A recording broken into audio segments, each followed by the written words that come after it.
imagine the concept of homeostasis. Homeostasis is the body is regulating blood pressure and blood sugar and like fluids in your body so you don't have edema, and regulating things like CO2 and oxygen levels in your body. And like there's a sweet spot for everything. The body's constantly trying to keep you in homeostasis. And when you get an infection, any infection, COVID included, you get bounced out of homeostasis. Now, the process by which we go back to homeostasis is called allostasis.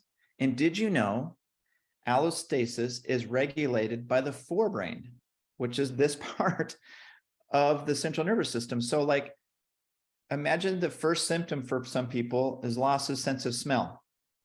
That projects from the nose directly to the frontal lobe.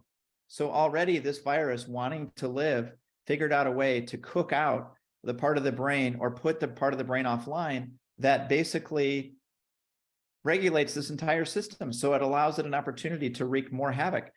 But how many people already had cognitive issues, already had ADHD, already had blood pressure issues regulated by their brain? They already had anxiety, insomnia, they've had multiple concussions, and their forebrain isn't working. And then they get this infection on top of it. And now their body deals with it as good as they can. But then the long-term consequences, they can't really regulate homeostasis. So they end up in long COVID.